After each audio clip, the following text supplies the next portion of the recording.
दर्शक महानुभावहरू, यी नेप्लिजको आँगनमा यहाँलाई स्वागत गर्न हामी आइसकेका छौँ।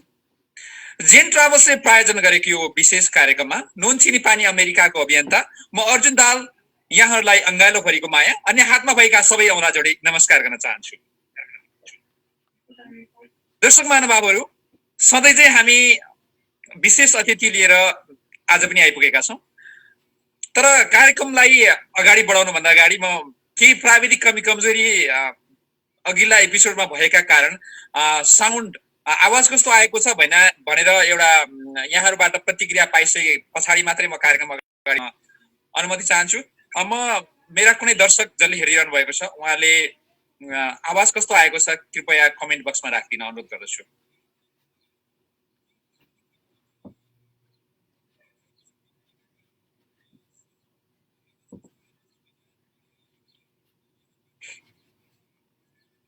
दर्शक महानुभावहरू, अलिकति म यहाँ प्रतीक्षामा छु। म दर्शक महानुभावहरू कस्तो क्रिया आउँछ, साउन्ड कस्तो आउँछ भनेर म कमेन्ट वेट गरिरहेको छु। यहाँलाई कस्तो सुनिरहनु भएको छ कृपया कमेन्ट को म अपेक्षा गरिरहेको छु।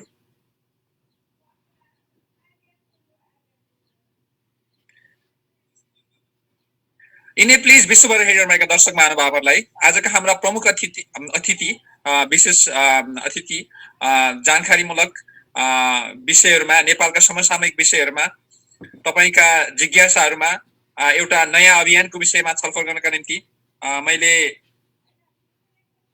यहाँलाई कस्तो सुनिरहनु भएको छ आवाज ठिक छ भनेर कमेन्ट पाएको छु मैले।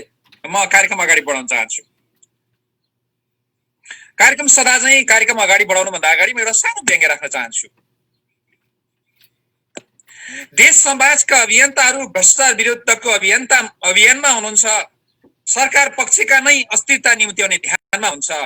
पहिला नै प्रधानमन्त्री प्रमुख भएकाहरू फेरि पनि बल गर्दैछन्।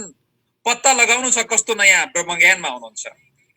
कांग्रेस सुत्यो, विपक्षीको काम मिडिया र अभियन्ताले गर्दैकै छन्। बलिदाली नेपाली कहिले क्रान्ति कहिले महामारीको नाममा मर्दैकै छन्। नेतामा शरम पच्यो भन्छन्, राज हरायो भन्छन्। सत्तावाल नै डुक्रन्छन् अचिल, गरिबको झन आवाज हरायो भन्छन्। कोहीले शीतल निवास तातेको छ भन्छन्। सरकार र द्वितीयको उन्मादले मातेको छ भन्छन्। कांग्रेसको कचिङ्गल झाङ्गिएको छ भन्छन्। नेकपा भित्रै शीर्ष नेताको नाक बाङ्गिएको छ भन्छन्। हे भस्मासुर भन्ने गरी गरेको छ कि छैन त कसुर। प्रतिपक्षको काम गर्ने अभियन्ताहरूको चाहिँ के छ त हाल बेहाल। छलफलमा हुनुहुन्छ स्वतन्त्र राष्ट्रिय अभियानका संयोजक स्वागत नेपाल। स्वागत सर, यहाँलाई नमस्कार गर्न चाहे अनि स्वागत छ। धेरै धेरै धन्यवाद अर्जुन दाहालज्यू र सम्पूर्ण टिमलाई धन्यवाद। स्वागत नेपाल हामी प्रायले सुनेको नाम हो, मिडियामा आइरहनुहुन्छ।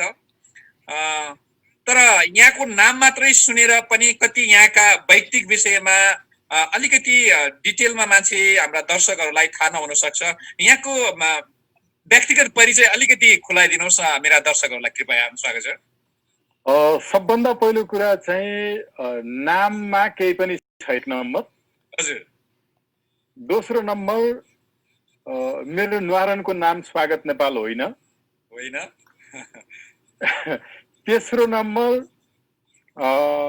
हामीले गरेका कामहरूमा चाहिँ साथीहरू चाहिँ जानकार नै हुनुहुन्छ। कतिपय नहुनु हुनेहरूलाई एउटा अत्यन्त सामान्य धुले स्कुलमा, सरकारी स्कुलमा पढेर अनि त्यति बेला हामीले पढ्दा चाहिँ नेपालकै सबभन्दा महँगो कलेजसम्म पनि पढ्ने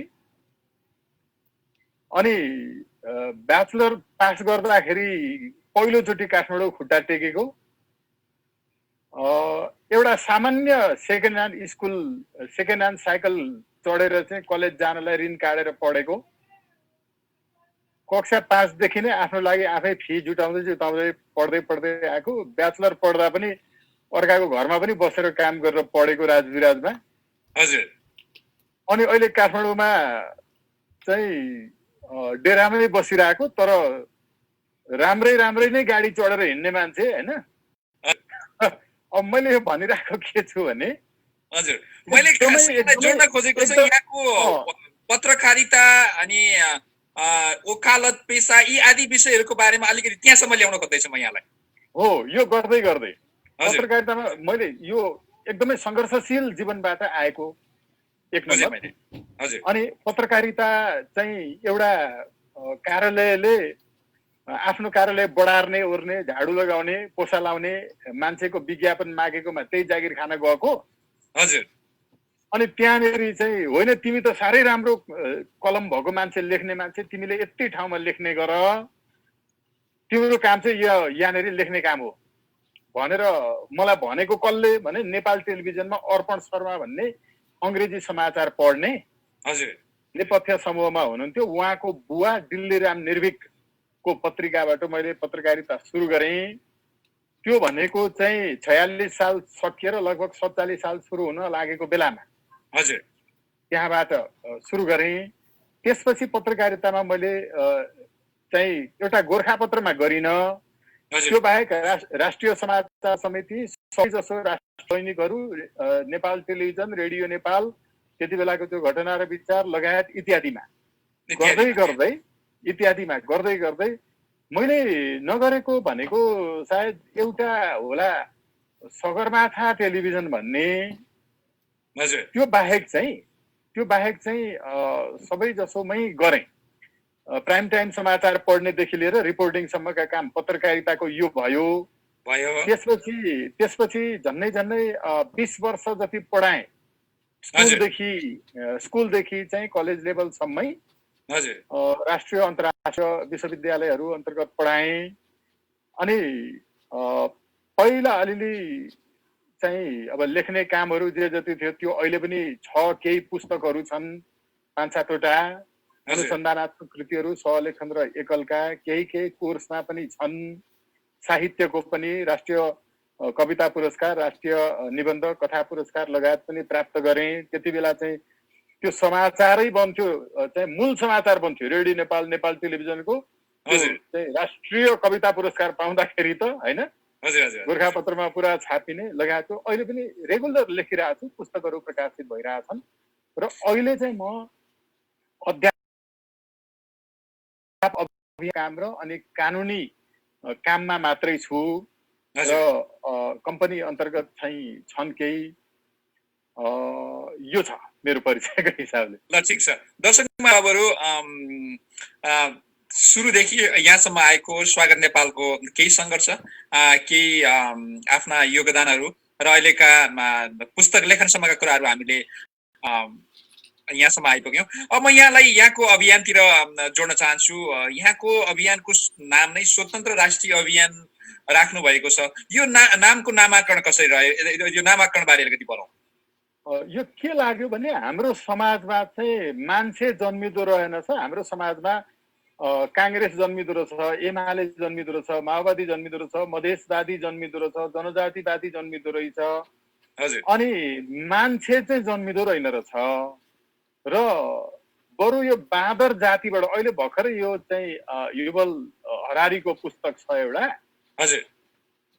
यो चाहिँ अघिल्लो पटकको स्यापियन्स पछि अहिले आएको 21st सेन्चुरीका लागि चाहिँ 21st लेसन्स भन्ने, यहाँ मानव जातिको विकास कसरी हुँदै आयो भन्ने कुराको नयाँ तथ्याङ्क, नयाँ हिसाबले व्याख्या गरेको छ। मैले चाहिँ के देखेँ भने मान्छे बरु यो क्रोम्याग्नन, नियान्डरथल हुँदै हुँदै होमो स्यापियन्ससम्म आइपुगेछ विकसित भएर बाँदर जाति। तर एउटा कार्यकर्ता चाहिँ विकसित भएर मान्छे हुन सक्दो रहेन रहेछ कि। त्यसकारण बडो गम्भीर छ त यहाँ त कुरो। त्यस भएको हुनाले स्वतन्त्र कुनै पनि पार्टीको होइन एक नम्बर, अनि हिमाल पहाड तराई केही होइन, राष्ट्रिय, त्यसैले स्वतन्त्र राष्ट्रिय, अनि पार्टी होइन अभियान, त्यसैले स्वतन्त्र राष्ट्रिय अभियान भनेर भन्यौँ। अनि हामीले अर्को के पनि हामीसँग सम्बन्धित जति पनि साथीहरू छौँ नि, हामी साथीहरूले चाहिँ कम्पनी स्थापना गर्दा पनि जे गर्दा पनि, जस्तो हाम्रो साथीहरूले नै अहिले चाहिँ अर्ग्यानिक खेती पनि गरिरहनु भएको छ। अधिवक्तैहरू हुनुहुन्छ, हिमाल पहाड तराई भन्ने त्यो चाहिँ देखिन्छ बागमती पुलको छेउमा। जस्तो ल फर्मकै नाम पनि मैले चाहिँ युनाइटेड नेपाल लिगल सर्भिसेस राखेको छ। यो सबैले फेडरल भनेर भन्न थाले, सङ्घीय नेपाल भनेर। तर वास्तवमा जो खासैमा संघीयतामा गएको हुन्छ त्यसले आफूलाई संघीय भन्दैन, त्यसले संयुक्त भन्छ। जस्तो अहिले यहाँ बसिरहनु भएको देश अमेरिका, त्यसले आफूलाई संघीय राज्य अमेरिका भन्दैन, त्यसले आफूलाई संयुक्त राज्य अमेरिका भन्छ, युनाइटेड स्टेट्स अफ अमेरिका भन्छ। त्यसकारण हामीले संघीय होइन कि संयुक्त राज्य नेपाल भनौँ न, युनाइटेड नेपाल। त्यो भएको हुनाले युनाइटेड नेपाल लिगल सर्भिसेस नाम पनि यसरी राखिएको छ। र स्वतन्त्र राष्ट्रिय अभियानको चाहिँ यसको वास्तवमा नै एकदम इन्डिपेन्डेन्ट मान्छेहरू रहन सकौँ भन्ने हिसाबले गरिएको। दर्शक महानुभावहरू, मैले अतिथिलाई बोलाइसकेपछि खास गरी हाम्रो यो प्लेटफर्ममा नयाँ अतिथि ल्याइसकेपछि अतिथिका आफ्ना एजेन्डाहरू विषयवस्तुहरू पहिला अलिकति जाओस् अनि मान्छेले मन्थन गर्ने मौका पनि पाउन्, मैले पनि तर्क गर्ने बाटाहरू निस्किउन् र खास अभियन्ताहरूको अभियानका इस्युहरू चाहिँ के रहेछन् त भन्ने यहाँलाई पनि लाग्न सक्ला। यहाँलाई अलरेडी त्यो विषयमा थाहा छ भनेदेखि अझ थप जानकारी हुन्छ, यहाँहरूको जानकारीको लागि पनि हुन सक्छ। त्यस पछाडि हामी अरू तार्किक विषयमा छलफल गरौँला। अब मैले यहाँसम्म ल्याइसके पछाडि यहाँका थुप्रै एजेन्डाहरू मैले पढेको छु, सुनेको छु, इन्टरभ्यूतिर हेरेको छु। ती सबै अहिले भनेर साध्य पनि हुँदैन। केही प्रमुख एजेन्डाहरूमा चाहिँ यहाँलाई म प्रवेश गराउँछु, त्यस पछाडि अनि हामी छलफल गरौँला। बढीमा चाहिँ 4-5 मिनटसम्ममा प्रमुख एजेन्डामा अलिकति बताइदिनु होला, त्यस पछाडि हामी छलफल गरौँ। हजुर, एकदमै। हामीले चाहिँ अहिलेसम्मको निष्कर्ष के निकालेका छौँ भने नेपालमा राजनीतिक परिवर्तनको कोर्स पुरा भएको छैन। नेपालमा अब राजनीतिक परिवर्तनको कोर्स पुरा भयो, समृद्धिको मार्गमा मात्रै हिँड्नुपर्छ भनेर अहिले नेपालका सबै दलहरूले भनेका छन्, अथवा जसले यो होइन भन्छन् उनीहरूले प्रतिगमनतर्फ जान चाहन्छन्। यो दुईटा मात्रै धार नेपालमा छ। सबै अब राजनीतिक परिवर्तनको कोर्स पुरा भयो भनेर भन्ने कुरा गलत हो। नेपालमा 7 सालदेखि अहिलेसम्म राजनीतिक परिवर्तन भएको होइन, व्यवस्था परिवर्तन भएको छैन, सरकारहरू मात्रै परिवर्तन भएको हो। यो सबै व्यवस्थामा जनताले आफ्नो प्रतिनिधि छान्न पाएको छैन। जनप्रतिनिधि छान्नु र भोट दिनु फरक कुरा हो। हामीले भोट हाल्न बाध्य छौँ, खाए खा नखाए गीत सरह। हामीले प्रतिनिधि छानेको होइन कि हामीले भोट मात्रै हालेको हो। जुन व्यवस्थामा राइट टु रिजेक्ट हुँदैन अथवा पार्टीहरूले गुण्डा फटा बलात्कारीलाई उम्मेदवार बनाउँदा उम्मेदवारलाई बहिष्कार गर्न पाउने अधिकार हुँदैन, त्यहाँ आफ्नो पाकेटमार आफै छान्न पाउने स्वतन्त्रता मात्रै हो मताधिकार भनेको। त्यसैले हामीले सरकारहरू मात्रै परिवर्तन गरौँ, व्यवस्था परिवर्तन गरौँ। जम्मामा व्यवस्था एउटै छ। त्यो के हो भने जनताले प्रतिनिधि छान्न नपाउने, पार्टीका उम्मेदवारहरू चाहिँ हाइकमान्डले उठाउने, त्यसमा बाध्य भएर हामीले भोट हाल्ने। अब राइट टु रिजेक्ट हुनुपर्छ एक। अर्को, चुनावमा जितिसकेपछि गएर भनेको काम नगर्ने मान्छेलाई फिर्ता बोलाउन पाउने अधिकार, राइट टु रिकल। यो भएपछि मात्रै व्यवस्थामा परिवर्तन हुन्छ। अर्को, नेपालको सरकार नेपालीको हात होइन। अस्ति बाबुराम भट्टराईले सरकार छोडेको बेलामा साँचो त अन्तै रहेछ, म प्रधानमन्त्री मात्रै भएछु भन्नुको अर्थ, अस्ति भर्खरै केपी ओलीज्यूले चाहिँ सरकार ढले ढलोस् विदेशीको विरोध गर्दा तर म बोल्न छोड्दिनँ भनेको अर्थ के हो भने नेपालको सरकार विदेशीहरूले कहिले चाइनाको कहिले इन्डियाको लगायतको पैसा प्रयोग भएर सांसदहरूले अविश्वासको प्रस्ताव ल्याएर अस्ति जस्तै अध्यादेश ल्याउनु पर्ने अवस्था भएर अनि जुनसुकै बेला सरकार ढाल्न सक्ने व्यवस्था नेपालको भयो। सांसदहरू नै मन्त्री प्रधानमन्त्री हुने व्यवस्था भएपछि त्यो सांसदले नै गृहमन्त्री बनेर प्रहरी प्रशासन सञ्चालन गर्छ। अनि मन्त्रीहरूले गरेका गुण्डागर्दीहरू प्रहरीले कन्ट्रोल गर्न पनि सक्दैन।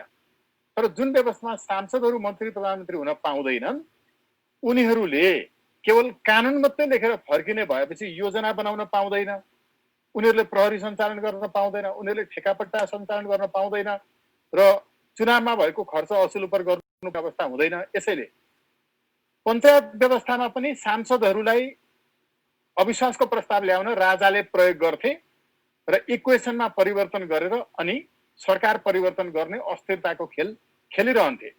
त्यसपछि पनि सांसदले नै सरकार ढाल्ने र बनाउने व्यवस्था भयो।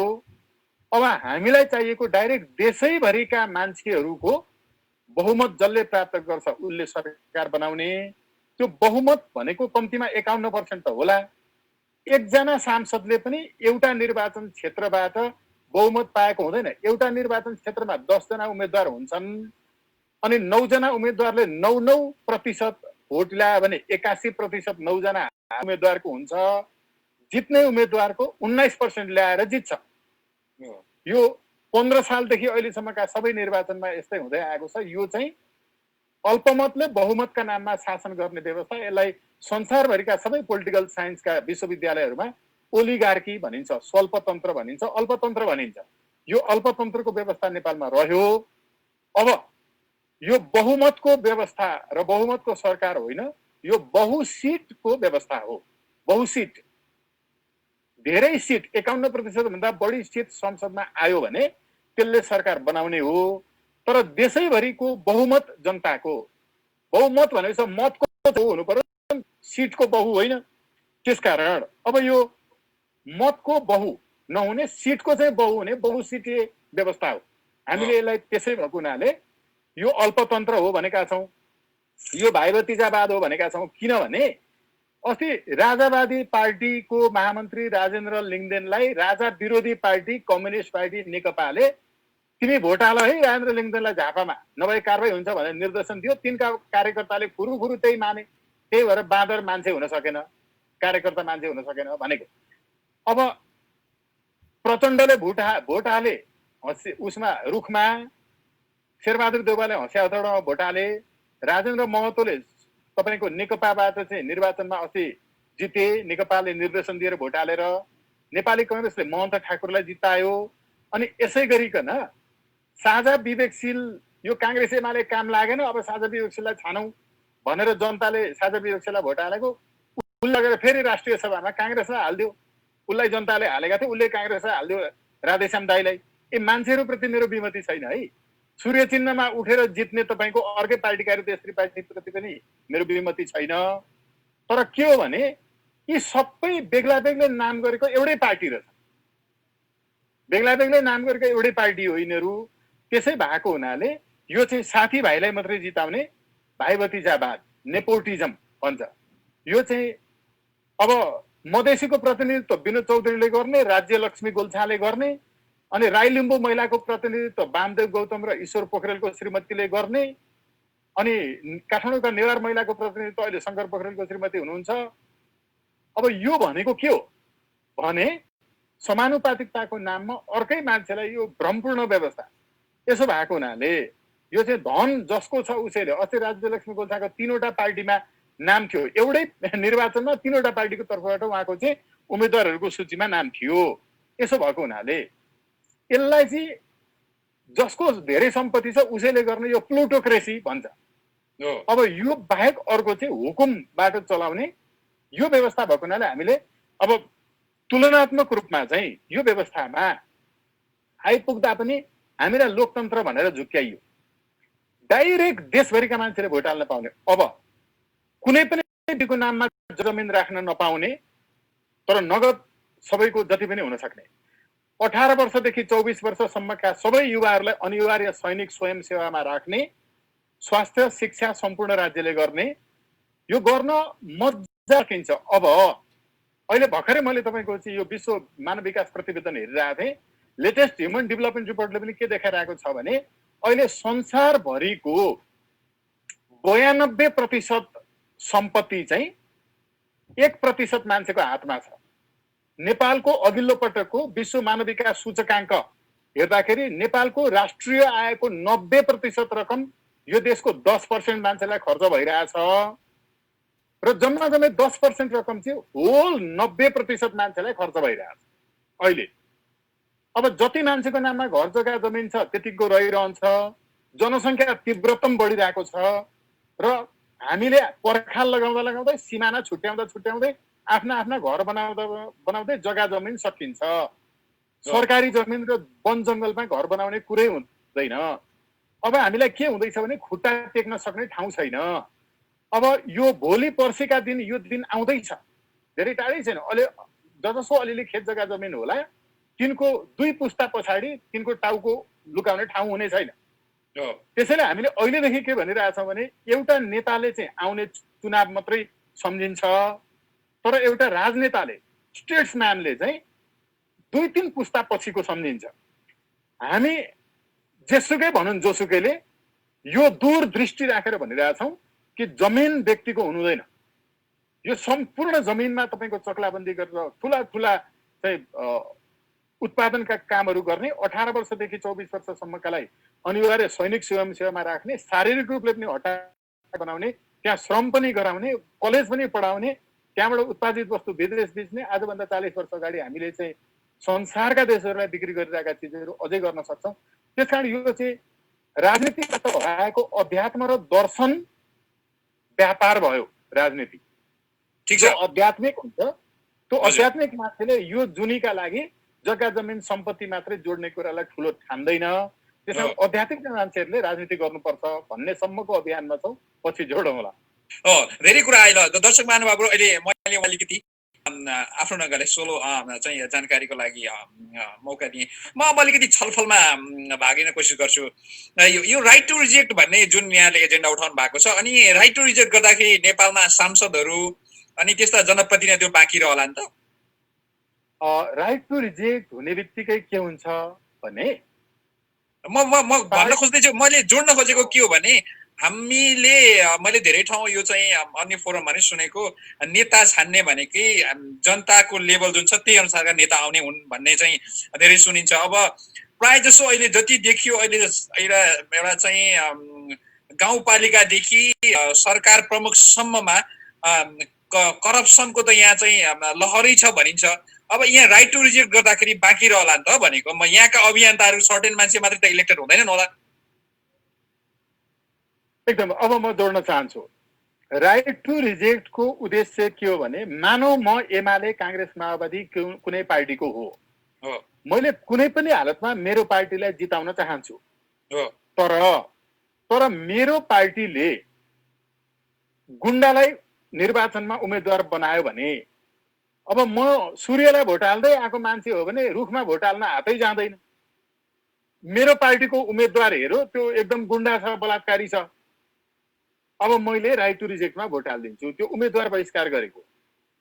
अर्को के हुन्छ भने होलिस्टिक अप्रोचमा पुरै देश नै एउटा निर्वाचन क्षेत्र हुने हो भने, मानव स्वागत नेपाल राष्ट्रपतिको उम्मेदवार भयो भने स्वागत नेपालले चाहिँ यो देशका जनजाति साथीहरू वा दलित साथीहरू वा मधेसी साथीहरूको विरुद्धमा जहिले पनि नेगेटिभ भएर बोलिरहन्छ भने मलाई पोजिटिभ भोट, यस भोट मानव 50 लाख आयो, यो देशभरिका 10 लाख दलित समुदायको साथीहरूले मैले को विरुद्धमा सधैँ बोलिरहेको थिएँ भने अब मलाई त्यो दलित साथी जतिले चाहिँ सल्लाह गरेर यो स्वागत नेपाललाई चाहिँ नेगेटिभ भोट हालिदिउँ है भने त्यो 10 लाख साथीहरूले मलाई राइट टु रिजेक्ट गर्ने वा नेगेटिभ भोट हाल्ने भयो भने त्यो नेगेटिभ भोट 50 लाख भोटबाट काटिन्छ अनि मेरो भोट 40 लाख हुन्छ।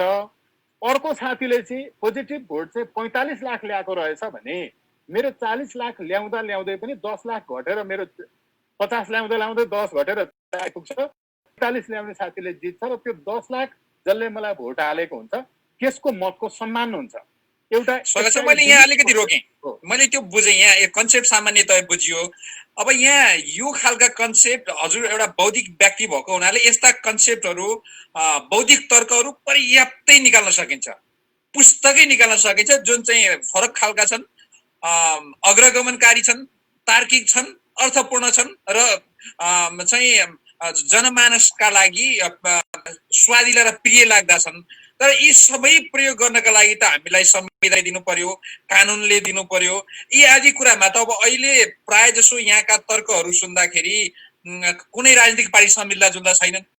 अनि फेरि पनि हामीले सबै मेनु भनेर आखिरी ममनै खाने हाम्रो चलन बढेको हुनाले यहाँका तर्कहरू यो चाहिँ उठाएका नयाँ एजेन्डाहरू चाहिँ अरू 100 वर्षसम्म पछाडि पर्ने र त्यस्ताले स्थापित हुन भयङ्कर गाह्रो हुने म देख्छु। यहाँ देख्नुहुन्न? एकदम। अघि यहाँले भन्नुभयो नि यो मोमो चाउमिन अन्तिममा हेरे मेनु, अन्तिममा मोमो चाउमिन नै भनेर, हजुर जो भनियो, जसले त्यो भन्यो उसैले अन्तिममा चाहिँ मेनु हेऱ्यो हेऱ्यो मोमो चाउमिनै गर्यो नि होइन, नेपाली गणेशलाई लगेर हाल्यो नि राष्ट्रिय सभामा, साझा विवेकशीलले त्यही गर्यो।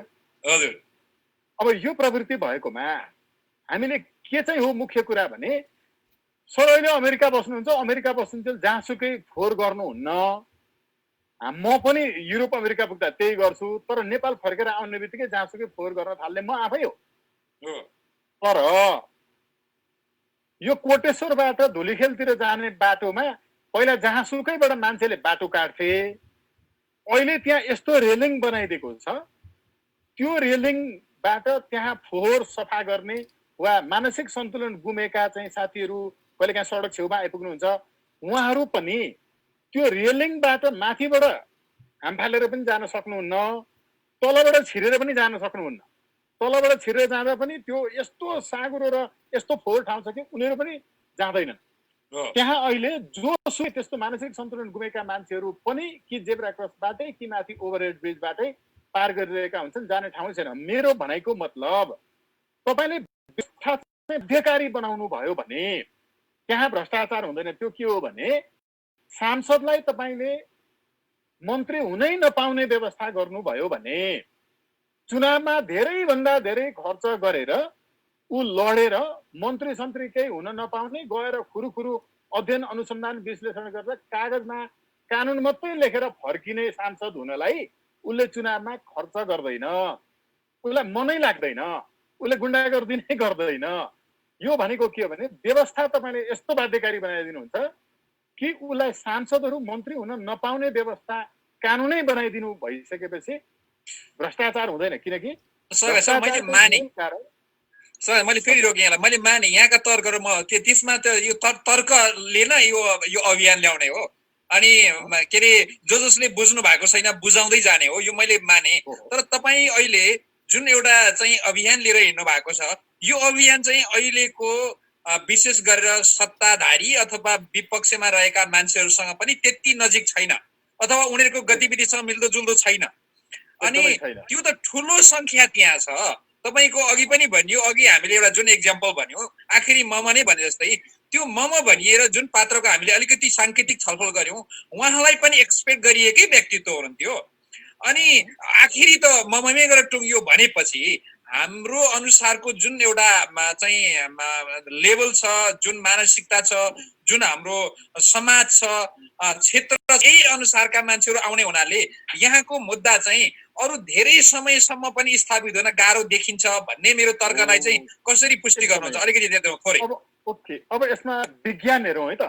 हजुर, संसारको जुनसुकै देशको जुनसुकै पनि क्रान्ति, जुनसुकै पनि परिवर्तनमा के हुन्छ भने त्यो त्यहाँको अमेरिकाको दास युग अन्त्य हुँदा पनि अब्राहम लिङ्कनले चाहिँ हस्ताक्षर गर्ने बेलामा, दास युग अन्त्य भइरहेको घोषणामा हस्ताक्षर गर्ने बेलामा 3 चोटि कामेर हात बाहिर निकालेर त्यति बेलाको चाहिँ त्यो फ्युडल सोसाइटीले उहाँलाई यति धेरै अप्ठ्यारोमा पारेको थियो, यो सही गरेँ भने भोलि म खुस्किन्छु भन्ने भएर उहाँले 3 दिनसम्म सही गर्न सक्नु भएन। त्यहाँका दासहरू जो लडेका थिए ती दासहरूको सङ्ख्या भन्दा उनीहरूलाई दास बनाउनेहरू चाहिँ को सबै इच्छा प्रभुत्व र शक्ति थियो। दासहरू मात्रै लडेका हुन् नि त दासको चाहिँ मुक्तिका लागि, अरू त लडिदिएका होइनन्। मुक्ति जसले चाहने हो, व्यवस्था परिवर्तन जसले चाहने हो उसैले लड्ने हो। अब त्यो मङ्चु शासन ढल्दा होस् कि त्यो जारशाही ढल्दा होस् कि त्यो नेपालको पञ्चायत वा जेसुकै ढल्दा होस्, के हुन्छ भने संसारभरिको क्रान्तिको र परिवर्तनको नियम यही हो। 10% मान्छेहरू जहिल्यै पनि यो भएन, परिवर्तन जरुरी छ भनेर 10% मान्छेहरूले भन्छन्। त्यो 10% भित्र कोही तपाईँ हामी जस्तो सञ्चारकर्मी आफ्नो सञ्चारकर्म मात्रै गरिरहने, मुखर रूपमा नभन्ने, कोही कविता लेखिरहने, कोही चित्र बनाएर भनिरहने, यी मान्छेहरू सबै जोडेर 10% हुन्छ, सबै बाहिर देखिँदैन। अब अर्को 10% के हुन्छ भने त्यो पुरानै पक्ष व्यवस्थालाई बचाउनका लागि रहन्छ, त्यो पनि सबै देखिँदैनन्। यो पुरानो व्यवस्था बचाउन मर्छु पनि मार्छु पनि भन्न सक्ने एउटा हुन्छ। अब 80% मान्छे हेर्नुहोस्, 10% नयाँ चाहने, 10% पुरानै बचाउन चाहने, 80% मान्छेहरू चाहिँ त्यो शक्ति जता छ त्यतै लाग्ने हुन्छ। त्यसैले हामी भोट कसलाई हाल्ने दाइ भनेर सोध्यो भने जसले जित्छ उसैलाई भन्छ। अहिले पनि हाम्रो समाजमा यही भन्छन्। यो भनेको त्यो 80% को मान्छे हो। अब यहाँ के हुन्छ भने त्यो परिवर्तन चाहने 10% मान्छे चाहिँ पुरै सम्पूर्ण त्याग्न सक्छ। ऊ मर्न पनि सक्छ, ऊ मार्न पनि सक्छ, ऊ वैयक्तिक सम्पत्तिहरूको लोभ छोड्न पनि सक्छ। तर पुरानै व्यवस्था टिकाउने 10% मान्छेहरू चाहिँ मर्न मार्न तयार हुन्। उनीहरूको लागि लड्ने चाहिँ सेना र प्रहरी हुन्छ। त्यो सेना र प्रहरी बाहेक अरू चाहिँ तपाईले देख्नुभयो त्यहाँ तपाईको जारशाही ढल्दै गर्दाखेरि जारशाहीलाई बचाइराख्नलाई एकजना मान्छे पनि मर्न तयार भएन। पञ्चायत व्यवस्था अन्त्य हुँदै गर्दाखेरि साथी हो देशले रगत मागे मलाई बलि चढाऊ भन्ने मान्छेहरू होइन पञ्चायत ढल्नु हुँदैन यसलाई बचाउन हामी मर्न तयार छौँ भनेर सडकमा कोही पनि आएन। राजा ढल्दै गर्दाखेरि राजा बचाउनु पर्छ ढल्न कोही तयार भएन। तर ढाल्न चाहनेहरू मर्न तयार भए। त्यसैले जहिले पनि यो परिवर्तनको नियम के हुन्छ भने एकदमै कमजोरै हुन्छ, एकदमै मान्छेहरू एकदमै त्यो दमनमै परेको हुन्छ। तर त्यो 10%ले बाँकी 80% शक्ति जता हुन्छ त्यतै हुने हुन्छ नि। त्यो 10%ले पुरानोको पक्षधर 10% मर्न मार्न तयार हुँदैन, नयाँ चाहिँ तयार हुन्छ। त्यो नयाँ 10%ले 80%लाई तान्दै तान्दै तान्दै तान्दै तान्दै तान्दै आफूसँग ल्याइ पुर्याउँछ। हेर्नुहोस् ठिक छ। अब यो अब त्यो अब यसलाई यसरी नै बुझौँ, त्यो 10%ले तान्ने क्रम अब हामी त्यो भविष्यमा हेर्दै जाउँला। मैले अर्को एउटा एजेन्डामा यहाँको के देखिरहेको छु भने 2टा मात्रै दल हुनुपर्छ भनेर यहाँले एउटा तर्क अगाडि ल्याउनु भएको छ। अनि अहिले हामीले देख्ने अब एउटा सरकारमा बसेका दल, प्रतिपक्षी दल, मधेसवादी दल अनि अलि चर्चामा आएका अरू केही 2-4 दल बाहेक अरू दलहरू त एक किसिमले चाहिँ उहाँ संवैधानिक रूपमा उनीहरू चाहिँ अब सांसदहरू पनि छैनन्। अनि अब त्यो स्थापित रूपमा संसदमा गएर बोल्ने कुनै उनीहरूको आवाज पनि छैन। त्यो एकातिर रह्यो। अब तपाईँ 2टा चाहिँ पार्टी मात्रै हुनुहुन्छ भन्दै हुनुहुन्छ, जुन अभियान चलाउने हुन्छ अभियानलाई नै एउटा पार्टी मान्ने हो भने अहिले 100 भन्दा बढी पार्टीहरू चाहिँ अभियानका पार्टी भइसके। यो अभियानका पार्टी नै 2टा पार्टी बनाउन सकिया छैन। यो राष्ट्रिय पार्टी 2टा कसरी बनाउने? स्वागत छ। ओके, म आइहाल्छु।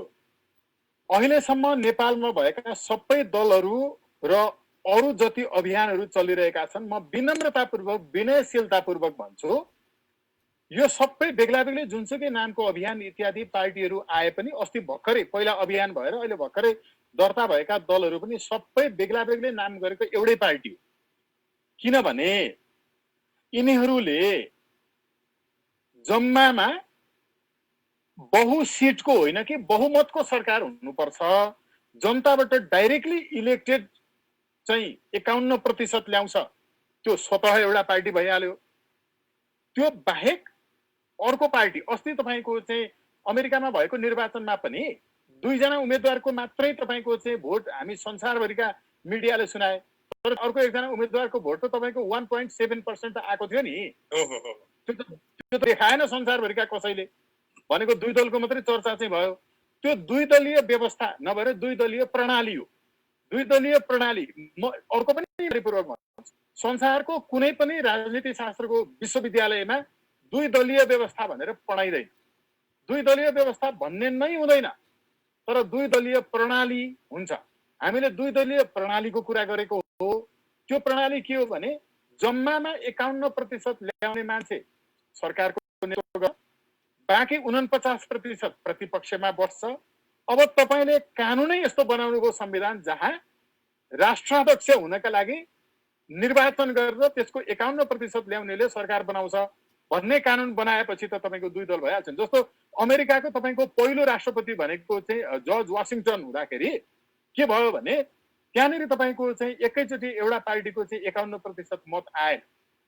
हेर्नु, एउटा पार्टीको पहिलो निर्वाचनमा 51% मत नआएपछि चाहिँ दोस्रो पटकको इलेक्सनमा अनि 2टा ठुला दल बीचमा निर्वाचन भएपछि एउटाले निश्चित 51% ल्याउँछ नै ल्याउँछ। अस्ति तपाईले युक्रेनको पनि देख्नुभयो, अस्ति भर्खरै युगोस्लाभियाको देख्नुभयो। एकजना हास्य कलाकार, अर्को 43 वर्षको युवा वकिल महिला हैन, उहाँहरूको तपाईँको युगोस्लाभियामा के भयो, दोस्रो पटकको निर्वाचनमा मात्रै 58% लिएर आएर चाहिँ निर्वाचन भयो। अरू सबै पार्टीहरू त्यसपछि चाहिँ आफ्नो सामाजिक काम गर्छन्। हामी कानुन यो बनाऊ कि 51% जसले ल्याउँछ उसले सरकार बनाउँछ। अब यहाँनिर 51% ल्याउनेले सरकार बनाउने, right to reject, right to recall नमान्ने, अनि बहु सिटको मात्रै राजनीति गर्न खोज्ने अभियानका नाममा जो पार्टी हो। नयाँ विचारधारा के हो, नयाँ कुरो के हो? नेपालमा जसले पूर्ण रूपेण यहाँको सीमा बन्द गर्नुपर्छ भन्दैन, जग्गा जमिन व्यक्तिको नाममा राख्नु हुँदैन भन्दैन, जसले 18 देखि 24 वर्षसम्मका युवाहरूलाई चाहिँ तपाईँको अनिवार्य सैनिक सेवामा राख्नुपर्छ भन्दैन, जसले द्विदलीय व्यवस्था हुनुपर्छ भन्दैन, जसले सांसदको बहुमतबाट सरकार ढाल्ने र बनाउने अन्त्य हुनुपर्छ, जनताले डाइरेक्ट भोट हालेर बनाउने व्यवस्था हुनुपर्छ भन्दैन। यी सबै पुरानो विचार राख्नेहरू हुन्। अभियान होस् कि पार्टी होस् कि अरू सबै खराब, म चाहिँ ठिक भनेर भन्नेहरू आफू खान नपाएको कारणले अरूले मात्रै खाए भनेर तपाईँको अभियान चलाउने, पार्टी खोल्ने, के गर्ने, यो जम्मा जम्मी यसको अर्थ यही हो। तर नेपालीलाई चाहिएको के हो? नेपाली जनतालाई चाहिएको आफ्नो सरकार विदेशीहरूले पैसा दिएर सबलाई परिचालित अविश्वासको प्रस्ताव लिएर आएर सरकार ढाल्ने र बनाउने गर्न नपाउने व्यवस्था चाहिएको। यदि यो व्यवस्था थियो भने तपाईँको यो न अध्यादेश ल्याउनु पर्थ्यो केपी ओलीज्यूले, न यो अपहरण गर्नु गराउनु इत्यादि यो नाटक पर्थ्यो, केही पनि पर्दैन थियो। किनकि सांसदले जतिसुकै अविश्वासको प्रस्ताव लिएर आए पनि सरकार ढाल्न पाउने व्यवस्था। हामी त यस्तो व्यवस्था भनिरहेका छौँ। अब हो यो व्यवस्था जसले चाहँदैन, ती सबै पार्टीहरू जति वास्तवमा प्रकारान्तरमा अहिले एउटै पार्टी हो, त्यो बाहेकको यो विचार राख्नेहरू चाहिँ अर्को विचारधारात्मक तपाईँको चाहिँ यो चाहिँ सैद्धान्तिक एउटा चाहिँ धारा हो। यो भएको हुनाले नेपालमा अहिले के भन्नु, केही भन्न खोज्दै हुनुहुन्छ जस्तो लागिरहेको छ। म जोड्न खोज्दैछु। यो म अलिकति कन्फ्युज भएको हुन सक्छु, अथवा मेरो बुझाइमा चाहिँ अलिकति एकीकृत नभएको हुन सक्छ। म अघिदेखि के ल्याउन खोज्दैछु, जोड्न खोज्दैछु भने अहिलेको मेरो प्रश्नको थिम के थियो भने फेरि अभियन्ताहरू कसरी एक हुने त, हुने के छ त? अब खालि अब अहिले पनि 4-5 जना अभियन्ताको नाम लिने भने 4-5 जना अभियन्ताहरू आफ्नो ठाउँमा उभिनु भएको छ। उहाँहरूका आफ्नै तर्क शैलीहरू छन्, आफ्नै चाहिँ विचारहरू छन्। अनि अब यो राजनीतिक पार्टीका जुन अब लामो इतिहास बोकेका चाहिँ लामो समय चाहिँ जेल बसेका, आन्दोलन गरेका चाहिँ यी आदि कुरा उहाँहरूको आफ्नो चाहिँ यो अभियन्ताहरूकै भित्रको आन्दोलन जुन छ नि, यो यसलाई एकाउने एउटा जुन मान्छेले तर्कहरू उठाउँछन्, छलफलहरू उठाउँछन्, यसमा कति निकटता देख्नुहुन्छ? म यही मात्रै अडिएर छोटो उत्तर चाहन्छु, त्यसबाट अगाडि बढौँ। नितान्त गलत कुरा, यो एक हुनु हुँदैन। हजुर, यो गलत कुरा हो। यो आदर्शको कुरा मात्रै, यो सुन्दा मिठो मात्रै लाग्ने कुरा। हाम्रै आमा बिरामी हुनुहुन्छ र हस्पिटलमा हुनुहुन्छ, उहाँलाई ब्लड दिनुपर्ने जरुरी छ, रगत दिएर बचाउनु पर्ने जरुरी छ। तपाईँ पनि म पनि अर्को कोही मेरो आमाको लागि म जे पनि गर्न तयार छु, म रगत दिन तयार छु भनेर जबरजस्ती लगेर आमालाई रगत दिने कुरा हुँदैन। किनकि आमालाई कि तपाईँको रगत मिल्छ कि मेरो रगत मिल्छ। जसरी रक्त समूह हुन्छ, रक्त वर्ग हुन्छ, त्यसै गरिकन रक्तधारात्मक वर्ग समूह जस्तै विचारधारात्मक वर्ग समूह, विचारधारात्मक रक्त समूह पनि हुन्छ। नमिल्ने ब्लड ग्रुप आमालाई धेरै माया गर्छु भनेर तपाईँले लगेर मिसाउदिन खोज्नु भयो भने आमा मर्नुहुन्छ। त्यसकारण तपाईँ म मध्ये आमाका लागि रगत दिन अयोग्य छौँ। अयोग्यहरू यसरी फरक फरक ब्लड ग्रुपको ब्लड एकै ठाउँमा मिसाउनु हुँदैन। मैले के बुझेँ हजुरको त्यहाँ चाहिँ ठिक छ, अब जुनसुकै ब्लड ग्रुप दिए पनि आमा मर्ने सिचुएसनमा पुग्ने भने बा पानीले पो बचाउँछ कि भनेर त अप्सन खोज्नु भएन नि त। त्यहाँ त आखिरी मर्ने नै सिचुएसनमा पुगेपछि अब पानी पो अप्सन हो कि भन्नेतिर लाग्नु ठिक होला त? होइन, नो रगतै चाहिन्छ। एकचोटि नुहाएको पानीले फेरि सफा हुन सकिँदैन। राजाहरू एकचोटि नुहाइसकेको पानी हो, अहिलेसम्मका दलहरू एकचोटि नुहाइसकेको पानी हो, अहिलेसम्मका अभियन्ताहरू जसले अघि मैले भनेको नेपालको सन्दर्भमा नयाँ विचार लिएर आउन सक्दैन, त्यो एकचोटि नुहाइसकेको पानी हो। त्यसैले एकचोटि नुहाइसकेको पानीले फेरि नुहाएर सफा हुन सकिँदैन। अब अर्को कुरा रह्यो जहाँसम्म रगतको कुरा, त्यो रगत चाहिँ आमालाई जरुरी कुन वर्गको रगत जरुरी छ? अहिलेसम्मका सबै रगत भनिएकाहरूले आमालाई पटक पटक मरणासन्न अवस्थामा पुर्याएर यहाँ ल्याइपुर्याएका छन्। त्यसैले वास्तविक रगत चाहिँ र वास्तविक विचारधारात्मक चाहिँ वर्ग समूह कसको मिल्छ के मिल्छ। अब यो फेरि पुरै एउटा व्यक्तिको जीवन जसरी भ्रूण अवस्थाबाट चाहिँ बाल्यावस्था हुन्छ, किशोर अवस्था हुन्छ, युवा अवस्था हुन्छ, प्रौढावस्था हुन्छ र वृद्धावस्था हुन्छ, त्यसै गरी राज्यको जीवनका पनि कालखण्डहरू हुन्छ। राज्यको जीवनमा तपाईँको चाहिँ आदिम साम्यवादी समयदेखि लिएर आएर फ्युडल सोसाइटी हुँदै हर्टिकल्चरल एग्रिकल्चरल युग हुँदै हुँदै अहिले तपाईँको क्यापिटलिस्ट एउटा समयसम्म आइपुगेको छ। र अब यसपछि हामी समाजवादी चाहिँ बाटोतर्फ जाने भनेर संविधानमा लेख्यौँ, तर वास्तविक समाजवादी बाटोतर्फ जानका लागि चाहिँ अब के हो भने हामीले राजाको समय, राणाको समय, बहुदलीय प्रजातन्त्र, यो कथित तपाईँको चाहिँ सिडियो डेमोक्रेसी होइन, यो बहुसिटे तपाईँको चाहिँ बहुदलीय व्यवस्था, यो सबै भोग्दै भोग्दै अब हामीलाई के चाहियो भने जनतासँग धेरै समय छैन। जनताले केवल भोट हाल्न चाहन्छ।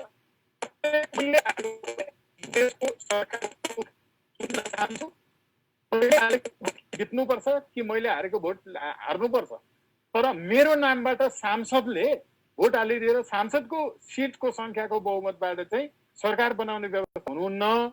अब मैले भनेको काम गरेन भने फिर्ता पनि बोलाउन पाउनुपर्छ। पार्टीले उम्मेदवार गलत उठायो भने बहिष्कार गर्न पाउनुपर्छ। जम्मा यति मात्रै कुरा। अघि मैले भनेको युक्रेनको, युरियाको, अमेरिकाकै तपाईँको जस्तो अमेरिकाको नेभाडामा त तपाईँको राइट टु रिजेक्ट के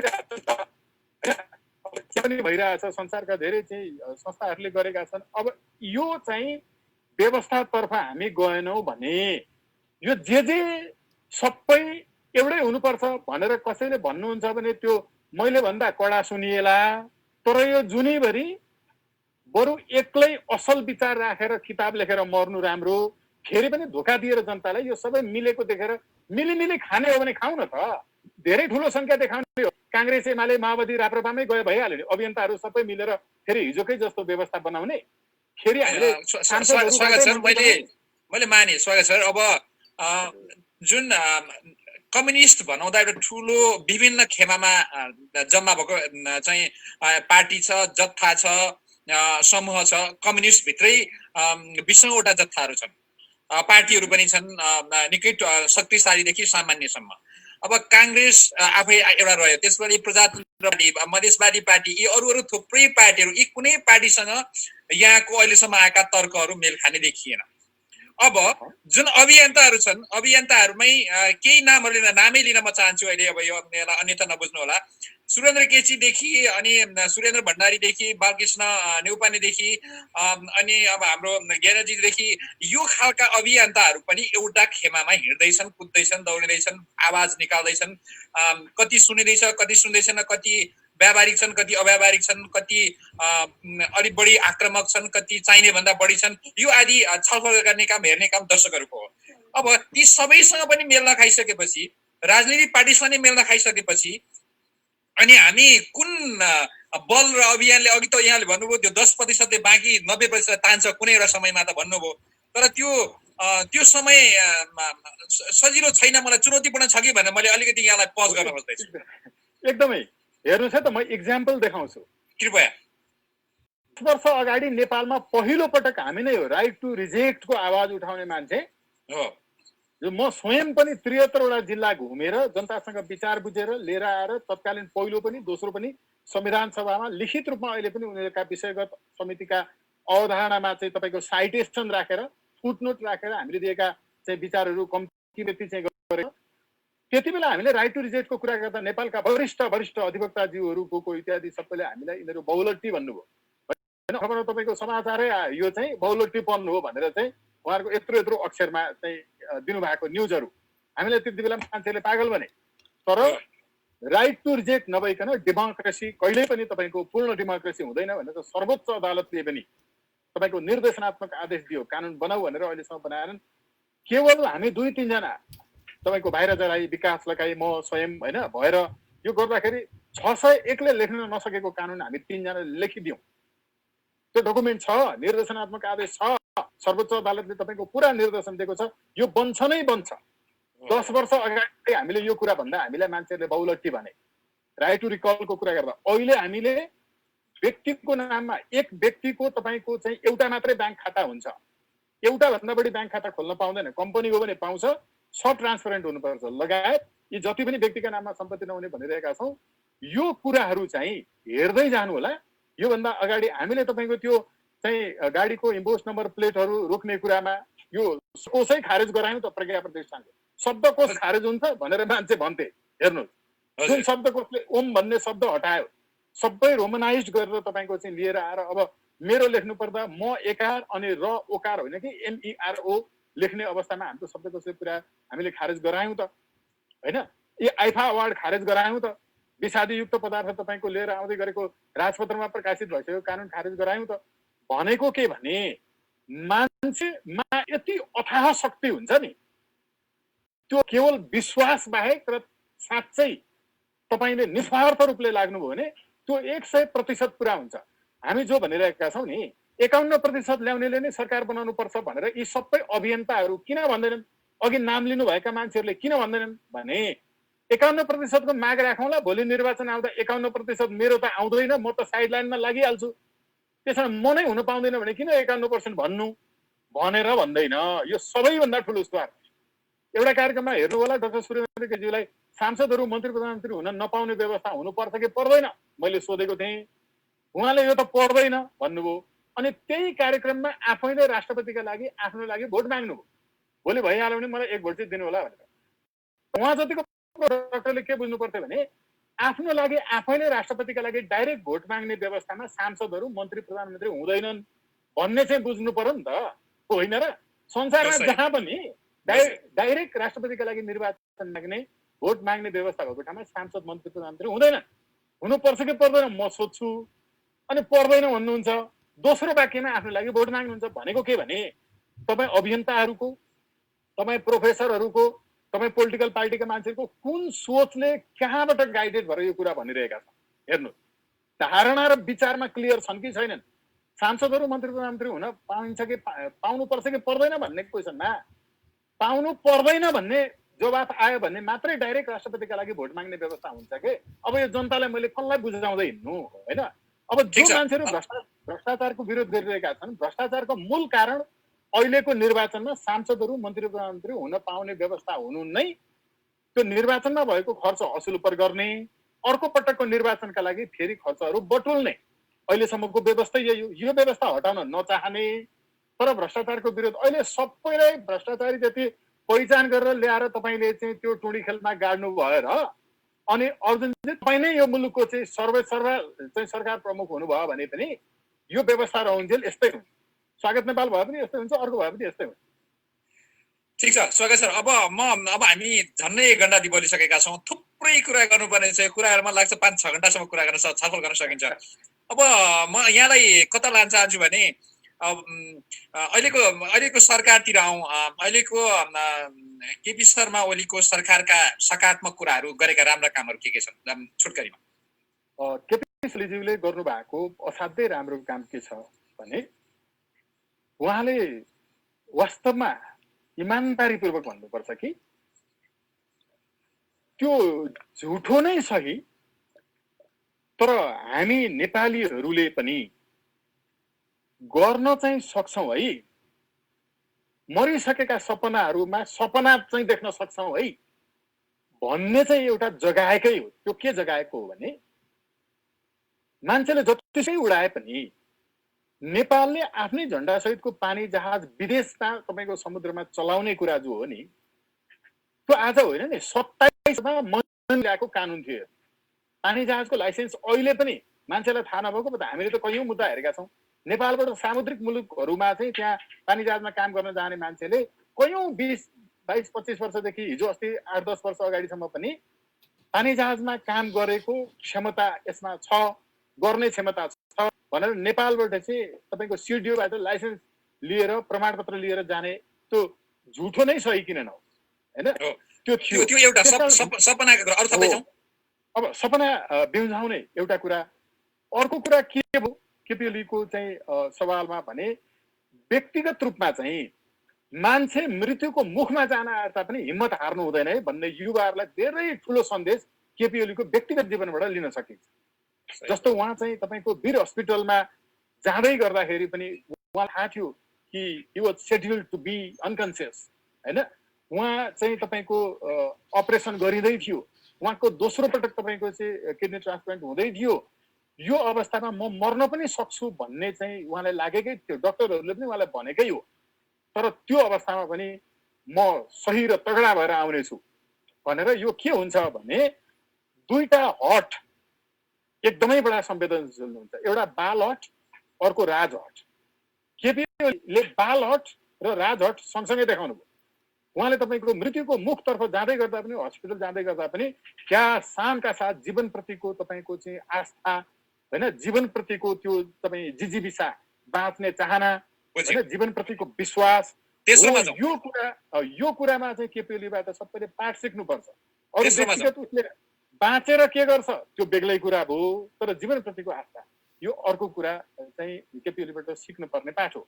अब अर्को चाहिँ के छ केपी ओलीबाट, उहाँले यो कोही पनि आफ्नो चाहिँ वास्तवमै एकदमै चाहिँ सगोल एउटै परिवारभित्रका चाहिँ होइन सदस्यहरू कसैका लागि चाहिँ सम्पत्ति बचाइदिन नपर्ने, केही गर्न नपर्ने हुँदा हुँदै पनि उहाँले एउटा सकारात्मकतापूर्वक चाहिँ काम गर्न खोजेको सुरुका दिनहरू जति बेला उहाँ पहिलो पटकको चाहिँ तपाईँको मृत्युको मुखबाट बाँचेर आएर आफैले म चाहिँ नाफाको जिन्दगी बाँचिरहेको छु भनेर भन्नुभएको थियो हो, त्यति बेला उहाँले गर्नुभएको त्यो कालखण्डको हामीले 28 सालतिर चाहिँ भूपी शेरचनले लेखेका कविताहरू होइन, महाराजाधिराजकै जय जय भनेर पनि लेख्नु भएको छ।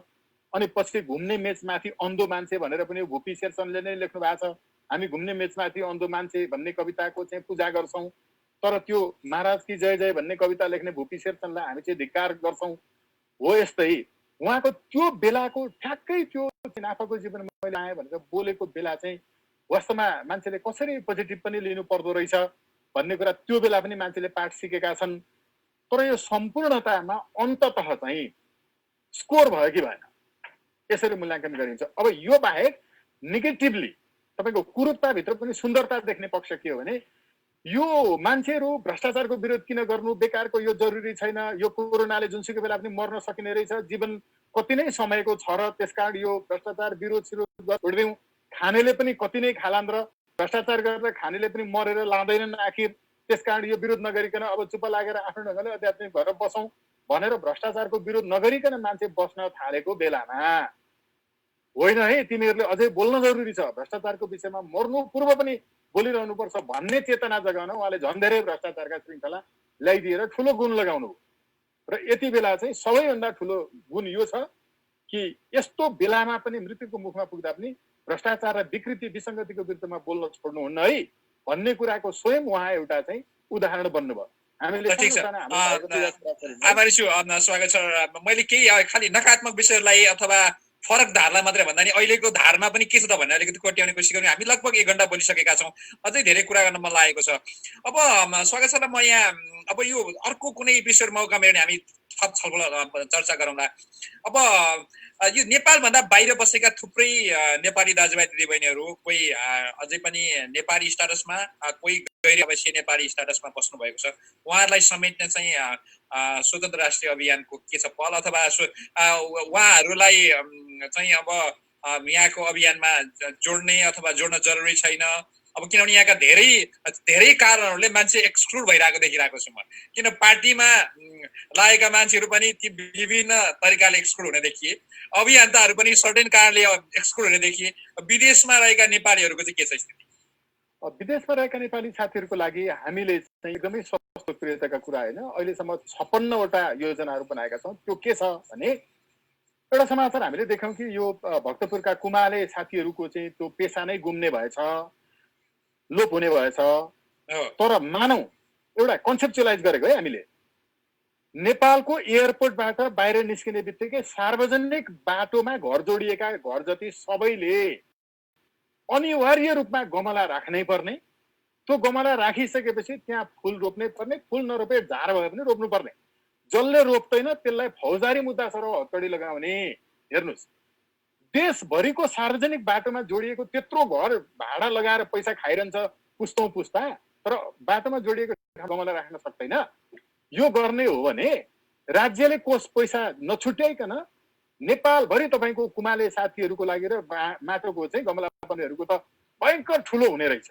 यसले कति मान्छेलाई रोजगारी दिँदो रहेछ। हामीले कन्सेप्चुलाइज गरेको, हामीले स्वतन्त्र राष्ट्र अभियानको एउटा केन्द्रीय समितिमा बसेर छलफल गरेको, हरेक न्युज आउँदा यसलाई कसरी युवाहरूलाई राज्यको रकम खर्च नगरिकन परिचालन नागरिककै बिचमा गरेर रोजगारी पनि सिर्जना गर्न सकिन्छ र उपता पनि हुन सक्छ भनेर खोजेका यस्ता 56 वटा योजनाहरू छन्। अहिले यहाँ समय छोटो छ पक्कै पनि हामी सर्र बताउन सक्छौँ। हो, यसमा बाहिर रहेका साथीहरूलाई एकै दिन मानौ है, हेर्नु अहिले म भन्छु यो धेरै ठुलो कुरा महत्त्वाकांक्षा जस्तो होला, तर मानौ स्वतन्त्र राष्ट्र अभियानको साथीहरूले आफ्नो भिजनलाई इम्प्लिमेन्ट गर्ने गरिकन हो भने नि हामी ल नेपालमा स्वतन्त्र राष्ट्र अभियानको अब युग सुरु भयो। एकै दिन हजारौं मान्छेहरूले विमान टिकट खरिद गरेर एकै दिन तपाईको अन्तर्राष्ट्रिय विमानस्थलमा ल्यान्ड गरेर त्यहाँबाट अर्को महिना अर्को हप्ता दिन भित्रमा काम सुरु गरेर जनताको तहबाट राज्यको कोष खर्च नगरिकन त्यहीबाट रोजगारी सिर्जना हुने गरिकनको यस्तो 56 वटा प्लानहरू बनाएका छौँ। अब यसले चाहिँ के हुन्छ भने बाहिर भएका साथीहरूको सवालमा जो जति हुनुहुन्छ बौद्धिक काम गर्ने साथीहरू, अरू शारीरिक काम गर्ने साथीहरू, उहाँहरूले त्यहाँ सिकेका शिल्पहरूलाई नेपालमा लिएर आएर अनि त्यसलाई चाहिँ औद्योगिकीकरण गर्ने र रोजगारी सिर्जना गर्ने अहिलेसम्म नेपालको कुनै डकुमेन्टमा केही पनि भिजन छैन। हामी यतिकै बोलिरहेको छौँ नि, हामी त रिसर्चरहरू हो, हामी त तपाईँको युनिभर्सिटी पढाउने, पढ्ने, कानुनको अध्ययन गर्ने, सबै प्रमाण सहित मात्रै बोल्ने मान्छेहरू हो नि त। त्यो भएको हुनाले हामीले शिक्षामा, खेलकुदमा, मनोरञ्जनमा सबै फिल्महरू इत्यादि सानो भन्दा सानो हामीले कस्ता फिल्म चल्न कस्ता नदिने लिएर पत्रकारले कस्तो क्वेसन सोध्ने, कस्तो क्वेसन सोध्न नपाउने भन्ने पनि हामीले गरेका छौँ। तपाईँको चाहिँ विदेशी राजदूतहरू नेपाल आउनेको राजदूतका पछि लागेर समाचार पत्रकारलाई सम्पर्क पनि त्यो अमेरिकामा पनि तपाईँको विदेशी कूटनीतिज्ञहरू आउँदाखेरि कि जोइन्ट प्रेस फेस हुन्छ, पत्रकारले लेख्न पाउँछन्। हाम्रो चाहिँ उहाँ मुस्ताङमा गएर विदेशी राजदूतले एम्बुलेन्स बाँडिरहेछ, उहाँ 70मा गएर विद्यालय उद्घाटन गरिरहेछ, अनि हाम्रो देशको नेपालको राजदूत अमेरिकामा नि त्यो दूतावास भएको सहरभन्दा बाहिर जाँदा त्यहाँको परराष्ट्र मन्त्रालयको अनुमति लिएर मात्रै जानुपर्छ। नेपालको त जहाँसुकै घुमिरहेको हुन्छ त, तिमी हाम्रो देशको परराष्ट्र मन्त्रालयको अनुमति लिएर आएको नलिआयो भनेर नेपालको पत्रकारले सोध्दैन। हेर्नुहोस्, यो नसोधिकन त्यस्तो समाचार ब्ल्याकआउट नगर्नेलाई पूर्ण रूपमा तपाईँको चाहिँ पञ्चायत कालमा यस्तो समाचार लेख्ने पत्रकार 9 जनालाई देश निकाला गरे भनेको हामीले सबै विषयमा छुट्याएका छौँ। यसकारण बाहिर रहेका साथीहरूलाई म एकदमै जोडिन आग्रह गर्छु। त्यहाँ स्वतन्त्र राष्ट्र अभियानको चाहिँ पेजहरू इत्यादि अहिले सबै धमाधम भइरहेको छ, साथीहरूलाई चाहिँ जोडिन र स्वतन्त्र राष्ट्र अभियानमा आबद्ध भइदिन आग्रह गर्दछु। त्यहाँबाट यहाँ के गर्न सकिन्छ, हामीले त सदस्यता दिँदाखेरि पनि तपाईँको विशेषज्ञताको क्षेत्र के हो खुलाउनुहोस् अनि मात्रै भनेका छौँ। यत्तिकै तपाईँको जीवनभरि आफ्नो एउटा जागिर नहुने, आफ्नो केही कला शिल्प कविता लेख्ने इत्यादि पनि नहुने, भाषण मात्रै गरेर जसले यो जुनीभरि एक पेट पनि आफूले कमाएको खाँदैन, त्यो नै सबभन्दा धनी हुने, यस्तो गर्न पाइँदैन। स्वतन्त्र राष्ट्र अभियानको अभियन्ता हुनका लागि, यसको सदस्य हुनका लागि पनि उसको कुनै न कुनै विशेषज्ञता हुनुपर्छ। त्यो विशेषज्ञ भनेको के हो भने केही गर्दैन भने पनि म यो वर्षभरि चाहिँ अनुसन्धान रिसर्च गरेर राम्रो अध्ययन गरेर एउटा कविताको किताब लेख्छु मात्रै भने पनि भन्नुपर्छ, एउटा न एउटा गर्नुपर्छ। भनेपछि यहाँको त्यो 56 वटा जुन बुदाहरू छन् त्यो बुदाहरू हाम्रो यो कमेन्ट बक्सको तल ट्रान्सफर्मेसनमा टाँसिदिनु होला। हाम्रा दर्शकहरूले त्यहाँ पढ्नुहुनेछ, हेर्नुहुनेछ। दर्शक महानुभावहरू, मलाई धेरै कुरा गर्न मन छ तर हामी लगभग 1 घण्टा बोलिसकेका छौँ। अब स्वागत छ भाइ। लास्टमा चाहिँ अन्त्यमा छोटकरीमा अब नेपालको एक किसिम यहाँ विश्लेषक पनि हो, धेरै विषयमा चाहिँ नजिकबाट हेरिरहनु भएको छ। एकातिर उहाँको यहाँ चाहिँ वकालत पेसाबाट पनि धेरै यस्ता विषयहरूमा चाहिँ कानुनका विषयहरू पनि यहाँ जानकार छ। अब नेपालको अहिले उतार चढावका कुराहरू देखिरहेका छन्। सरकार परिवर्तन हुने हो कि सरकार भन्दा पनि सरकार प्रमुखहरू, अर्का सरकारका कार्यकारी मान्छेहरू परिवर्तन हुने के जस्ता कुराहरू पनि छलफलमा छन्। यो बारे के देख्नुहुन्छ, अलिकति बताइदिनुहोस् न छोटकरी। यो चाहिँ अब मलाई फेरि सबै नेगेटिभ भन्नु होला। अहिले यो सरकार परिवर्तन हुनु नहुनु यसको केही अर्थ छैन। अहिले सरकार परिवर्तन हुने हो भने पनि एकचोटि कल्पना गर्नुहोस् त अर्जुन सर, तपाईँको दिमागमा के आउँछ? तपाईँको दिमाग छ अस्ति पानी ट्याङ्कीमा पैसा लुगाउने मान्छे पो प्रधानमन्त्री भएर आउने हो कि? तपाईँको दिमागमा लाग्छ अस्ति प्रजातन्त्र लगेर विदेशी र दरबारको निर्देशनमा अनि नारायण हिटीमा बुझाउने मान्छे पो आउने हुन् कि? तपाईँलाई लाग्छ योभन्दा पटक हामीले नुहाइसकेको पानीहरू नै फेरि नुहाउनु पर्ने गरिकन आउने हुन् कि? यो मध्ये जो आए पनि यो राजनीतिक परिवर्तनको कोर्स नै होइन, यो सरकार मात्रै परिवर्तन हो। त्यो भएको हुनाले यो सरकार अब यसपछि इक्वेसन चेन्ज हुने यही व्यवस्थाभित्रको यो सञ्चार माध्यममा विश्लेषणको मनोरञ्जन मात्रै हो। सञ्चार माध्यमले जानुपर्ने कता हो भनेर गरिदिए राम्रो, तर मैले सोचे जस्तो हुँदैन, किनकि मेरो पनि पृष्ठभूमि सञ्चार कर्मकै भएको हुनाले अहिले जे विषय छ त्यसमा छलफल गरौँ। तर छलफल गर्दाखेरि अब के हुन्छ भने हामीले इक्वेसनलाई हेरौँ। त्यो इक्वेसन फेरि पनि बहुमत पुर्याउन, विश्वासको मत जुटाउन। अब केपी ओलीका पक्षका सांसदहरूले विश्वासको मत जो आउनेछ नेकपा भित्रैबाट उसलाई दिने छैन। उसलाई नदिएपछि बाहेकले कङ्ग्रेससँग जानुपर्ने अथवा अन्य तेस्रो दलसँग मिलेर जानुपर्ने स्थिति देखिँदैछ।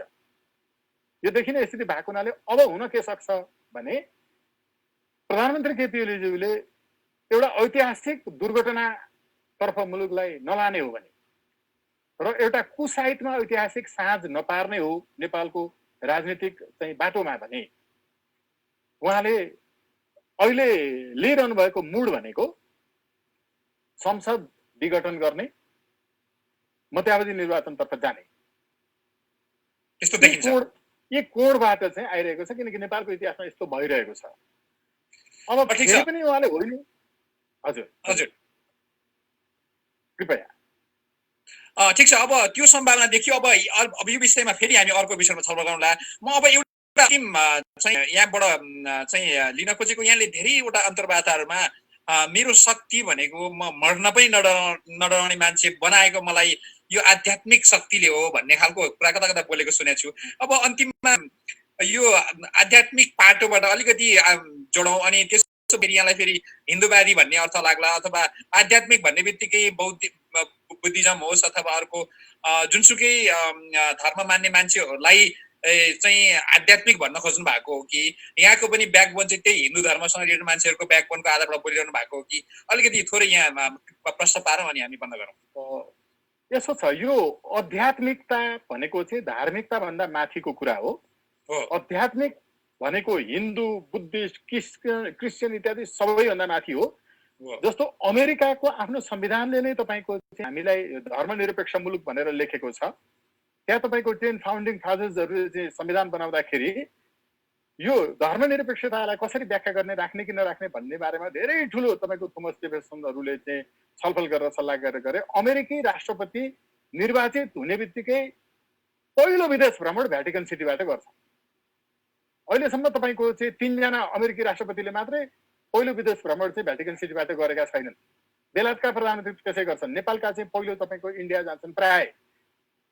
यो धर्मनिरपेक्षता हिन्दू जोड्नु भएको हुनाले मैले भन्न खोजेको संसारको सबभन्दा अस्ति चाहिँ हामीले संघीयताका मोडेल द फिस्कल फेडरलिजम भन्यौँ, territorial federalism, non territorial federalism, संघीयताका चाहिँ मोडेलहरूको चर्चा गरौँ, तर निरपेक्षताको चर्चा गरेनौँ। यो निरपेक्षता भनेको चाहिँ के हो भने संसारको सबभन्दा पहिले चाहिँ यो चाहिँ तपाईँको सेकुलरिजम भन्ने शब्द प्रयोग गर्ने मान्छे बेलायतका चाहिँ प्रोफेसर जर्ज ज्याकोब होलिएको हुन्। उनले चाहिँ एथिक्स अफ सेकुलरिजममा के लेखेका छन् भने निरपेक्षताले धर्मलाई अस्वीकार गर्दैन। यो स्टेट अपार्थिजम भन्छ, राज्य नास्तिकता होइन। अस्ति तपाईँको चाहिँ क्रिसमसको दिन चाइनामा धर्मनिरपेक्षताको समर्थनमा बाइबल जलाए, नेपालको धादिङमा धर्मनिरपेक्षताको विरोधमा बाइबल जलाए। त्यहाँ निरपेक्ष भएको देशमा बाइबल ल्याउने भनेर जलाए, हामी कहाँ निरपेक्षता भन्दै बाइबल ल्याउने भनेर जलाए। तपाईँको रसाको संविधानको धारा 14(2) चाहिँ निरपेक्ष हुनेछ हाम्रो मुलुक भनेको छ, तर भक्ति वेदान्त स्वामी प्रभुपा चाहिँ गीतालाई ट्रान्सलेसन गरेर बेच्दाखेरि रसाको चाहिँ कम्युनिस्ट मुलुक त्यो उसको समयको चाहिँ उहाँलाई पक्राउ गरियो। एकजना क्रिस्चियन वकिल तपाईँको मिखाइल फ्रोलोभ भन्नेले उहाँलाई निशुल्क रूपमा मुद्दा लडेर जिताउनु भयो। अब निरपेक्ष भनेको चाहिँ के हो भने जुन देशमा सरकारले गरेको निर्णयलाई त्यहाँको अफिसियल स्टेट चर्चले बदर गर्ने, घोषणा गर्न सक्ने शक्ति राख्छ। जुन देशको अफिसियल स्टेट मस्कले, आधिकारिक राजकीय मस्जिदले सरकारले गरेको निर्णयलाई पनि बदर घोषणा गर्न सक्छ। जुन देशको अफिसियल स्टेट टेम्पल हुन्छ त्यो देशमा सरकारले गरेको निर्णयहरूलाई धर्मगुरुहरूले बदर घोषणा गर्न सक्छन्। तपाईँको त्यो स्पेनमा के भयो, स्पेनको युवराज अधिराज होलाले चाहिँ तपाईँको त्यो टेलिभिजनमा समाचार पढिरहने केटीलाई बिहे गर्छु भनेर भन्दाखेरि तिमी संसदले पनि मान्यता दियो, सरकारले पनि हुन्छ बे गर्न भनेर भन्यो, तर त्यहाँको चाहिँ अफिसियल स्टेट चर्चले नो, यस्तो हुन सक्दैन। कि तिमीले युवराजाधिराज पद त्याग, कि तिमीले केटी त्याग भने। उसले युवराजाधिराज पदै त्यागिदियो। त्यसको 6 महिनापछि मात्रै फेरि क्रिस्चियनिजम चाहिँ कन्भर्स गरेपछि मात्रै युवराजाधिराज पद चाहिँ तपाईँको फिर्ता दियो। यो भनेको के भने सरकारले गरेको निर्णयलाई धर्मगुरुहरूले, त्यहाँको राजकीय आधिकारिक मन्दिरले बदर घोषणा गर्न सक्छ भने त्यो सरकारको अधिकार र धर्मगुरुको अधिकारलाई छुट्याउने सिद्धान्त, the theory of detachment of the authority and the power of the temple and government, यसलाई डिट्याचमेन्ट गर्ने प्रिन्सिपललाई निरपेक्षता भन्छ। यो वास्तवमा सेकुलरिजम जो हुन्छ नि, सेकुलरिजम चाहिँ हामीले नेपालमा गलत ढङ्गले बुझायौँ। हामी त तपाईँको 33 कोटी देवतामा एकजना जिजसलाई पनि मान्छौँ, हामी चाहिँ मोहम्मद पैगम्बरलाई मान्छौँ, सबैलाई मान्छौँ। 33 कोटी देवतामा एकजना चाहिँ जिजस थपिएर केही फरक पर्दैन। त्यो भएको हुनाले निरपेक्ष भनेकै हिन्दू हो, हिन्दू मोडालिटीको निरपेक्षता हो। अब हिन्दू भनेको धर्म होइन, it's a way of life. त्यो भएको हुनाले हामीले निरपेक्षतालाई बुझ्यौँ। न नेपालको एउटा सांसदले पढ्यो, न यो सभामुख इत्यादि प्रोफेसर राजनीतिक विश्लेषक कसैले पढे। निरपेक्षतालाई गलत ढङ्गले बुझाइयो। हामी पहिलेदेखि निरपेक्ष थियौँ, त्यसैले हामीले पञ्चायत कालमा पनि तपाईँको चाहिँ मक्का मदिनामा हज कमिटी गठन गरेर चाहिँ विमान टिकटको सुविधा दिएर चाहिँ तपाईँको मुस्लिम साथीहरूलाई पठायौँ। अहिले पनि हामी त्यो गरिरहेको छौँ। त्यसो गर्दाखेरि निरपेक्षता भनेको चाहिँ हामीले जे गरिरहेका छौँ त्यो। तर अब तपाईँ उता जानुभयो, मदागास्करतिर जानुभयो, इरानतिर जानुभयो भने उताको बेग्लै अभ्यासहरू छ, त्यसको बारेमा पनि कुरा गरौँला पछि कुनै बेला। ल दर्शक महानुभावहरू, आज मैले स्वतन्त्र राष्ट्रिय अभियानका संयोजक स्वागत नेपालसँग छलफल गर्ने कोसिस गरेँ। आज उहाँसँग यो मेरो र यो फोरममा यिनै पेजमा पहिलो कुराकानी भएको हुनाले अलिक बढी जसो मैले उहाँका कुरा राख्ने मौका दिएँ, किनभने दर्शक महानुभावहरूले कति उहाँको बारेमा बुझ्नु सुन्नु भएको थियो। उहाँका तर्कहरू सुनेपछि नै अब छलफल गर्न सजिलो हुन्छ। मैले क्रिया प्रतिक्रियात्मक बढी भन्दाखेरि पनि मैले बढी उहाँका कुरा सुन्नेमा अहिले आजको यो कार्यक्रमलाई फोकस गरेको छु। पक्कै पनि उहाँका यी विचारहरू, तर्कहरू नेपालका चाहिँ जो सरकारमा हुनुहुन्छ अथवा कानुन बनाउने मान्छेहरू हुनुहुन्छ, उहाँहरूले केही बुझ्नुहुनेछ, प्रयोग गर्ने कोसिस गर्नुहुनेछ, जसले गर्दा सम्पूर्ण नेपालीलाई लाभ हुनेछ भन्ने एउटा विश्वास गर्न चाहन्छु। अन्तिममा चाहिँ छोटकरीमा दर्शकहरूलाई कसरी बिदा माग्ने स्वागत छ, के भन्नुहुन्छ दर्शकहरूलाई छोटकरीमा? एकदमै आभार व्यक्त गर्छु, धन्यवाद ज्ञापन गर्छु। आफूभित्र हाम्रो आवश्यकता के हो मुलुकका लागि, मुलुकीका लागि? अबको नयाँ वास्तवमै मानव जातिको एउटा सङ्कट आउन लागेको छ। जनसङ्ख्या अत्यन्त धेरै भएको छ र हामीले खुट्टु टेकेर हिँड्न सक्ने ठाउँ छैन। हामीले हाम्रो घर बनाउँदै पर्खाल बनाउँदै सिमाना बनाउँदै यो सिमानाको पर्खालको चाहिँ भूमि हुँदैछ हो। यसबाट अबको सदीमा नेपालले चाहिँ नेपाललाई सबैभन्दा बढी व्यवस्थित मुलुक बनाउनका लागि, त्यो धेरै छैन, 2 पुस्ता भन्दा उता नै त्यो हाम्रो दिन आउँदैछ हो। त्यसलाई अहिलेदेखि नै हामीले व्यवस्थित गर्न के गर्ने भने व्यक्तिको नाममा जमिन नराख्ने, एक व्यक्ति एक बैंक अकाउन्ट गर्ने, 18 देखि 24 वर्षसम्मका सबै युवाहरूलाई सैनिक स्वयंसेवामा राख्ने र द्विदलीय व्यवस्था तर्फ हामी हेर्यौँ भने यसो गर्दाखेरि तपाईँको स्वास्थ्य शिक्षा सबै राज्यले गरेपछि र ठुला ब्लकहरू बनाएर 9 रिक्टर स्केलको भूकम्पले पनि भत्काउन नसक्ने घरहरूमा राख्यौँ र व्यक्तिलाई जमिन राख्न दिएनौँ भने हामी संसारको सबभन्दा सुव्यवस्थित, अबको एकदमै बडा कुरूपताभित्र सुन्दरता हेर्न सक्ने क्षमता बनाउनुपर्छ। हामीले अब आउँदै गरेको एउटा कुरूप विश्व जुन छ हाम्रो अघिल्तिर, त्यसमा हामीले अहिले स्थापन गर्न दूरदर्शी हिसाबले नयाँ नीतिमा विश्वास गरेर हामी अगाडि जाउँ, हामी सफल हुन्छौँ। ल म आभारी छु दर्शक महानुभावहरू। आजको यो जानकारीमूलक र एउटा रमाइलो बसाइबाट म बिदा हुन चाहन्छु। यहाँहरूको विशेष गरेर कोरोनाबाट यहाँहरू सुरक्षित रहनुहोला, सकेसम्म घरभित्र रहनुहोला, बाहिर जाने परे सुरक्षाका सामानहरू प्रयोग गर्नुहोला, ख्याल गर्नुहोला। स्वागत छ, यहाँ आफू पनि ख्याल गर्नुहोला र सिङ्गो नेपाल सुरक्षित होस्। हामी प्रवासबाट त्यही काम गर्न चाहन्छौँ। धन्यवाद। आभार व्यक्त गर्छु, धन्यवाद ज्ञापन गर्छु।